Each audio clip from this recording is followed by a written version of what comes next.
Malgré la fin de l'ultimatum fixé par la Communauté économique des États de l'Afrique de l'Ouest, CEDEAO, la junte nigérienne n'a pas montré de volonté de rétablir le président Mohamed Bazoum dans ses fonctions. Dimanche 6 août dans la soirée, le Conseil national pour la sauvegarde de la patrie, CNSP, a publié plusieurs communiqués qui démontrent une pression qui s'accentue autour de la junte. Cette capture d'écran vidéo de l'ORTN, Télé Sahel, le 31 juillet 2023, montre le colonel-major Amadou Abdraman lisant une déclaration à la télévision nationale. Image d'illustration.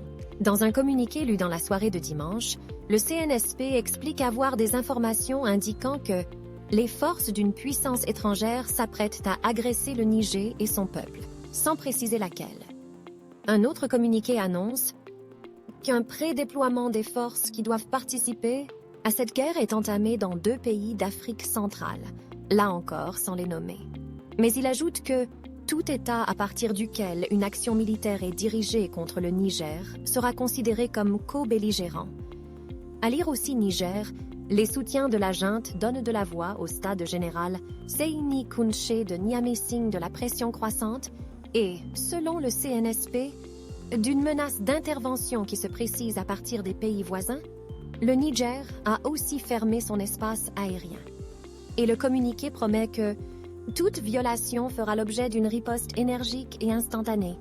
Il termine en assurant que les forces armées nigériennes et les forces de défense et de sécurité sont prêtes pour défendre l'intégrité de notre territoire et l'honneur de notre patrie. À lire aussi Niger, retour sur une intense semaine de tractations diplomatiques sur fond d'ultimatum. Le porte-parole du CNSP, le colonel-major Amadou Abdraman, annonce la fermeture de l'espace aérien du Niger fin de l'ultimatum de la CEDEAO. L'incertitude règne entre le Niger et ses voisins. Au Niger, l'ultimatum lancé par la CEDEAO a expiré.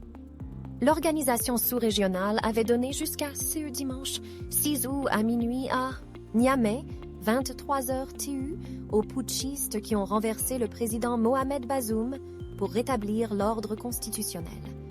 Le compte à rebours s'est achevé, alors que la CEDEAO avait évoqué une éventuelle intervention militaire si les mutins s'accrochaient au pouvoir.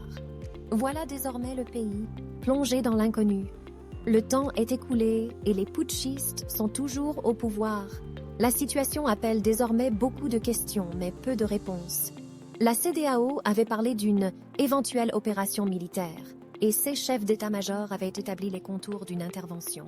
Certaines sources disaient même que la force était prête, mais impossible de savoir si la CEDEAO franchira le pas, alors que les soldats nigériens, eux, avaient promis de se défendre.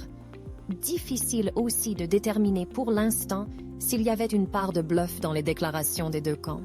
En tout cas, la pression est forte sur l'organisation ouest-africaine. Le Mali et le Burkina Faso, dirigés par des juntes, ont déclaré qu'ils considéreraient comme une déclaration de guerre toute attaque lancée contre Niamey. Des États non membres mais très influents, comme le Tchad et l'Algérie, se sont, eux, déclarés totalement opposés à une intervention armée, pression également sur Bola Tinubu. Le président de la CEDEAO et chef de l'État nigérian a mis son pays en première ligne, alors que plusieurs voix s'élèvent au Nigeria pour empêcher un déclenchement des hostilités. Au Niger, c'est l'attente. Alors que dimanche encore, des milliers de personnes se sont réunies au stade de Niamey pour soutenir les militaires putschistes.